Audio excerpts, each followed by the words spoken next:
Today we're gonna make a miniature war game. At the moment, I have another idea I'm working on based around the idea of a 1v1 duel. But I'm a little stuck, so I wanna try something different, but with a twist.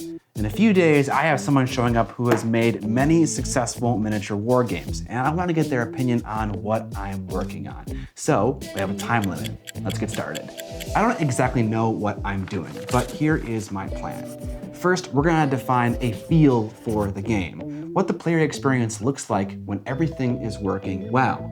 Then, we're gonna identify the things we need to make rules for to create a minimum viable product.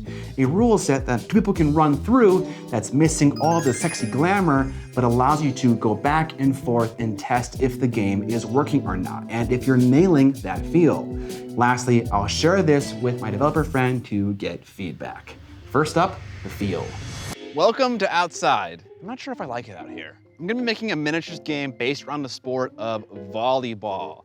Volleyball, like many sports, is played at a lot of different levels. On one end, you can play in the backyard with your drunk Uncle Steve, and on the other end is something like Olympic volleyball. It's important at this stage to define what kind of volleyball game we want to make, because both experiences could make fun, interesting games. Drunk Uncle volleyball might be more random and casual and have fun rules like allowing you to steal the other team's players when you feel like you're down in points. The player should feel inexperienced, and every time they interact with the ball, it'll be risky because, you know, they're blitzed. Welcome to volleyball in the Midwest. We have beer brands on the net of our volleyball state-funded park. Nice. On the other side, professional volleyball players can play super well, and simple passing should feel like a breeze. Nailed it. In this version of the game, you might include a rule that allows for the calling of timeout, something that happens all the time in professional play to get your team out of a tilting nosedive or to cool off an enemy server who's on a hot streak. For my version of the game, I want to recreate indoor 6-on-6 professional volleyball. This version of the sport is especially high energy. There are massive hits. Miniac just dispatches that ball. Huge blocks. Ishikawa for the set!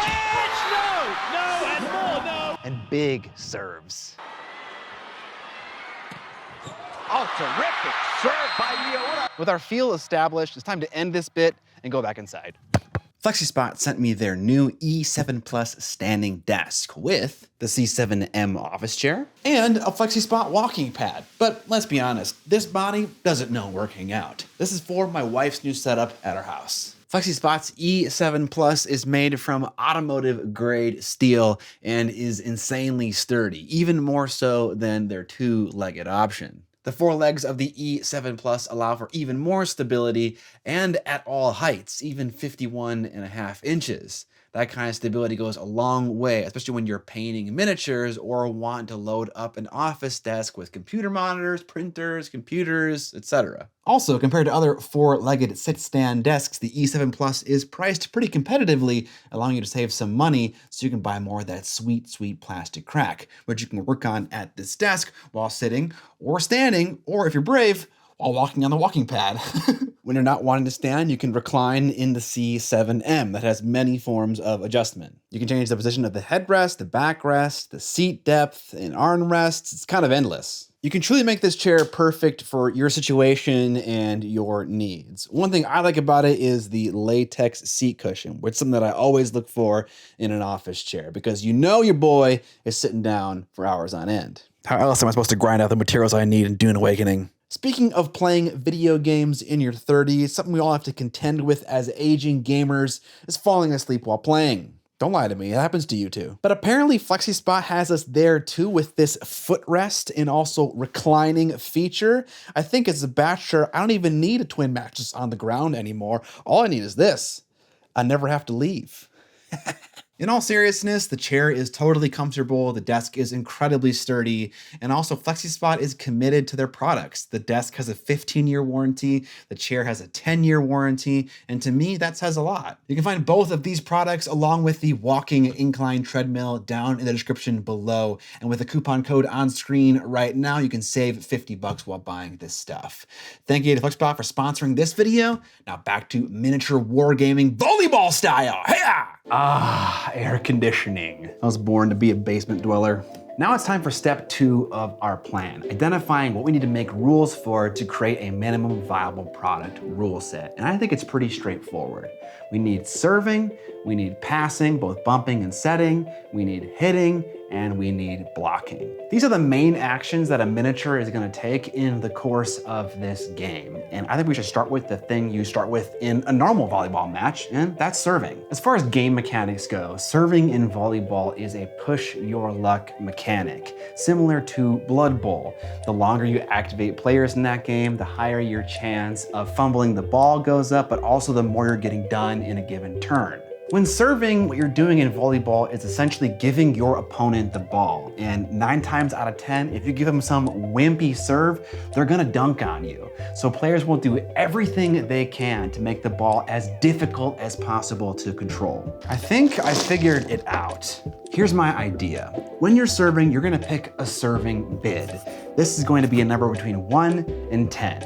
9 and 10 are super hard hits with lots of topspin, and 1, 2, and 3 are super short and tricky serves. This keeps your opponent guessing. Each mini will have a stat that represents their strength, a very common thing in miniature war games. For now, we'll say it's 3. You'll take a number of D6s, or 6-sided dice, equal to that strength stat, and then roll them. Now, time for some math. Your serving bid, plus your strength, plus the 2 highest values of dice that you rolled equals the power of the serve.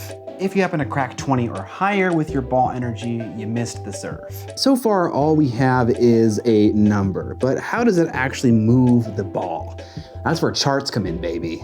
This is the Warhammer Fantasy Enjoyer in me coming out. Based on your final ball energy score, your ball will move a certain distance. The higher the number, the further it goes. You may wonder where I'm getting these values, and I'm kind of pulling them out of thin air. I have no idea if a strength of 3 is the right amount, or if it should be 2 or 4, etc. But they're not totally random. If I want to call my game a miniature war game, I have to do things that those games commonly do. And one of those common things is using D6s. So using D6s in my serving and passing and hitting makes sense if I want to make people feel like they're playing a miniature war game. Likewise, with a serve cap of 20, 20 is a common value in RPGs with the D20 dice. Maybe we'll use a D20 to track the ball's energy. It's important to understand the kind of game you're trying to create so you don't alienate your potential consumer base. There's so much that goes into the making of a miniature war game that we're not gonna be able to cover it all in this video, but a huge part of war games is the board they're played on. And for my game, I'm gonna go with a hex grid, so I can avoid the inaccuracies that come from measuring with a tape measure or a ruler or gauges, etc. And some miniature war games are played on a hex grid, like Warhammer Underworld, so it's not too far removed from what is normally expected. Somehow I found a way to make even that challenging though. The minis don't really fit inside of the hex grid, which isn't that big of a deal. I can just scale it up a little bit. Ideally, it would fit a 28mm model's base, what I think most people use for their miniatures, with a little bit of breathing room around it. Assuming you make your serve and it's a fast one, the ball might be flying over the net at 70 miles an hour, which horrifically is a realistic value that happens all the time in volleyball. But now what? Ever heard of the phrase bump, set, spike? It's time for the first pass, which is most often a bump. The goal of the enemy team at this point is to slow the ball down to gain control of it. We have this ball energy value that we've already established, with 20 being a limit and 19 and 8 representing a ball moving super fast, which means that 0 means it's moving super slow.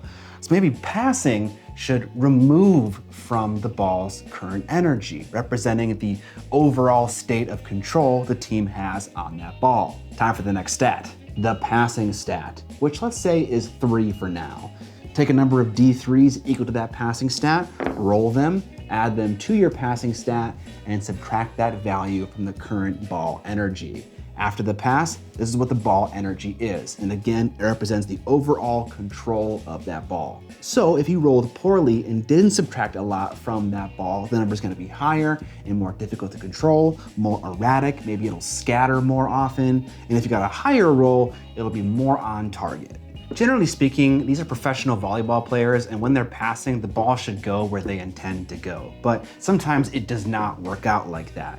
And earlier I mentioned scattering, so let's kind of explore that idea. Maybe we can add another column to our chart here that's related to ball energy that references scattering. And the higher the number, the more often a ball scatters, representing that lack of control.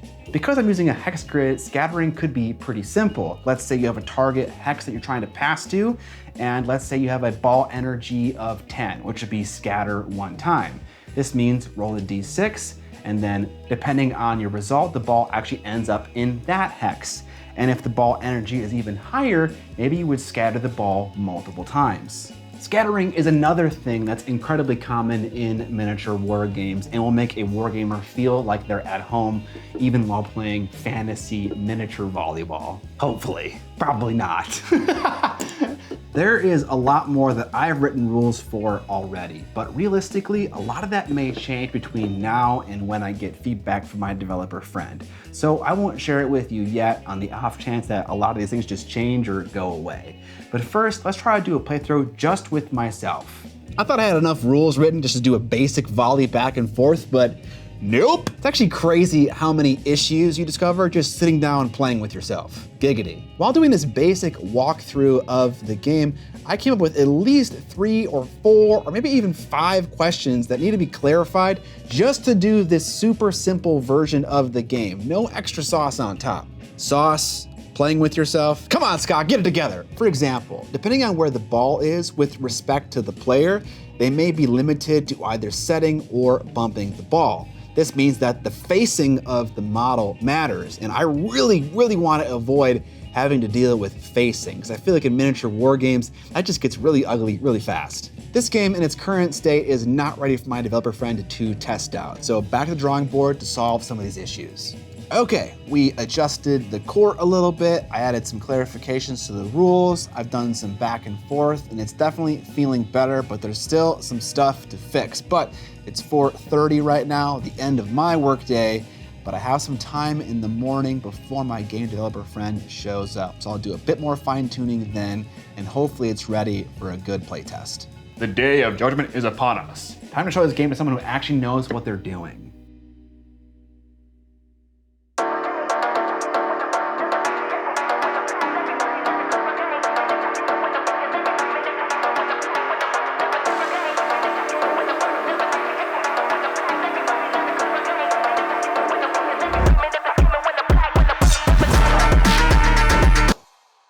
Hello, I'm Vincent Venturella. I am a Warhammer player, an RPG player, and Magic player, but more importantly for this conversation, I am a game designer. Vince, how familiar are you with the sport of volleyball?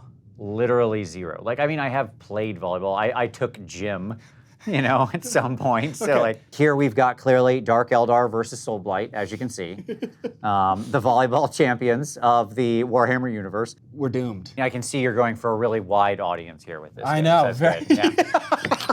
Do you think fantasy volleyball will sell it pretty well? No, but we all know in the professional sports rankings, right? The NBA, and then the NFL, and then the letters for professional volleyball. Yeah, of course. What's your favorite team? The Houston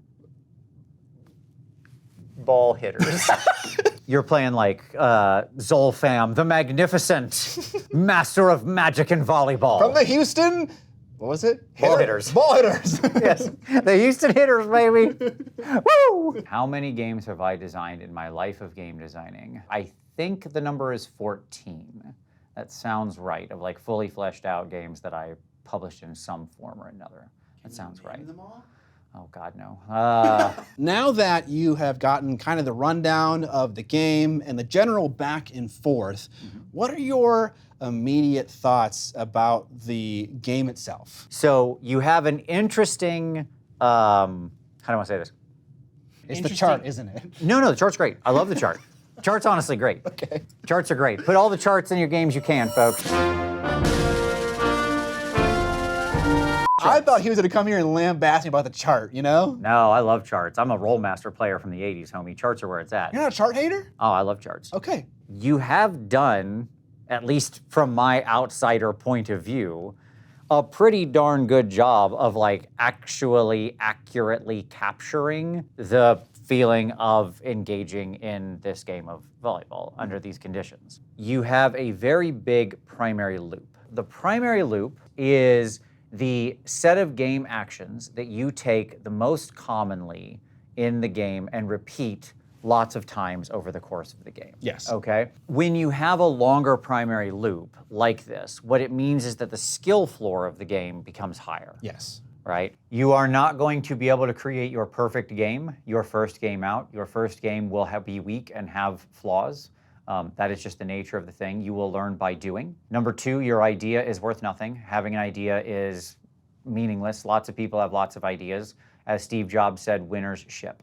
So do something, put it out there, publish it, learn from it, fail, and go on. My early games suck, but I had some good ideas in there. Like it's not like it's 300 pages of terrible, right? There's some good ideas in there. I learned from it and I moved on. The final thing I would say is to recognize that you shouldn't start with the detail. What I mean by that is you may have a couple of ideas for some cool mechanics or something like that. That's good. Note those down. Like your cool ideas are good. Save them. But start at the big picture, at like your simple guiding principles. What's the point of this game? What do you want people to feel, to experience? What are you trying to do to simulate? Write those down. 5 simple words or sentences. And then everything should be derivative of that. You have a deep love of this thing, right? Like you play volleyball every week, right? Yep. You are building a simulationist engine for it. I am, yes. Okay. The risk when you do that is that because you love the thing and know all of the nuance for it, that you really try to like make sure, well, hold on, well, sometimes this thing can happen, right? And so you build in these extra layers of nuance that don't necessarily need to be part of the primary loop. So you restrict down your choice points to like 3 things in basic. You pass, you set, you hit. So the newest game we just made is Rain in Iron. This is the newest game that just came out. This is a standalone sequel actually to our first game, which was Rain in Hell. In this game, the demons have come back to Earth. They've escaped the post-apocalyptic wasteland of hell.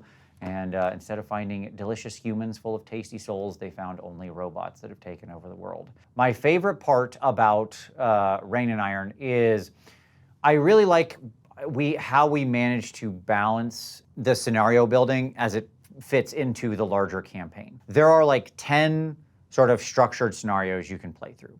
But every time you play them, they're going to be different. The terrain is random, the objectives are random, there's sort of calamities and things like that happen because as the demons start gathering together on Earth, weird calamities and magical things start going off. So like every time it's going to be a different experience, even though ultimately the battle is like battle at the Foundry or something. Secondly, we introduced like a territory system because it's meant to be that the demons are trying to conquer Earth and the robots are trying to hold territory. And so there's like a territory conquering system where you actually take foundries and religious sites and stuff like that, and then that has an impact on that scenario when you play it and have a foundry versus when you don't. Does that make sense? So the campaign is like causing this nice positive feedback loop with the scenarios as you play them over time. So I like that. How compelling and interesting should that primary loop be? Should it be like 70% of the interest of the game? Should it be less? Like how important is the extra stuff to adding interest and stuff like that? Think of it like half of the game's interest, but that doesn't need to come through complexity.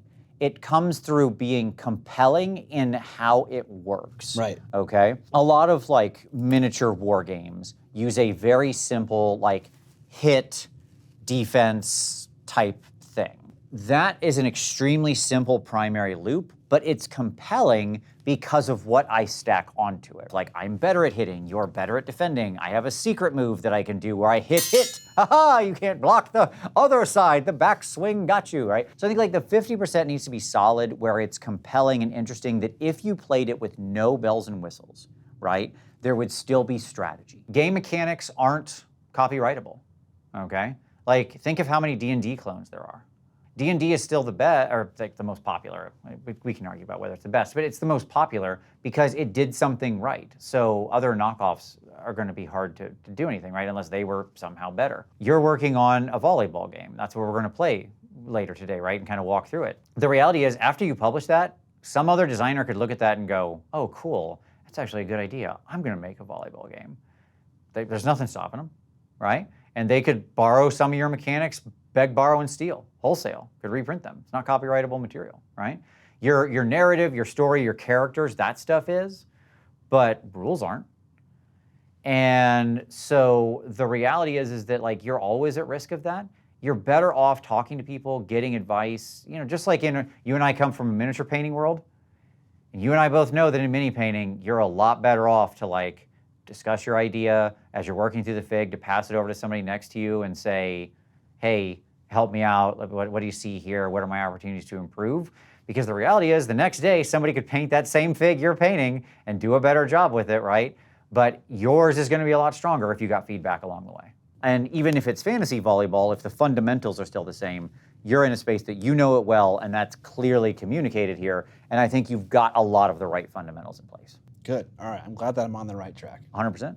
Vince's feedback was fantastic. I cannot wait to simplify the primary loop of my game and also just pare back a lot of the nuanced mechanics to make something much more simple, but still engaging, but also a thing that I can build nuance on top of with special character abilities, maybe a campaign of skills you gain over time, etc., etc.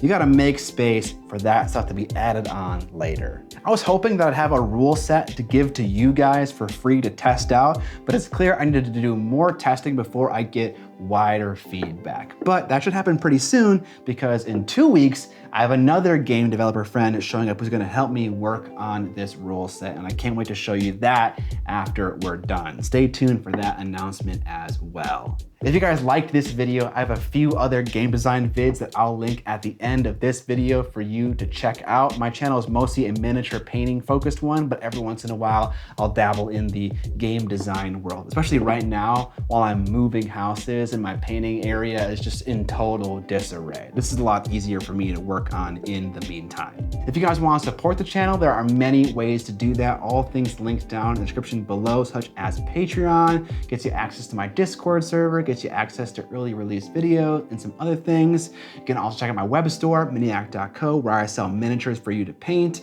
awesome guides that are video-based for you to watch to learn how I paint along with me at a more advanced level, a beginner level, an intermediate level. We kind of cover all the different bases, and also have tools on there, a brush coffin for your brushes, a cutting mat, and also some fun merch as well. Subscribe or die! And most importantly, don't forget to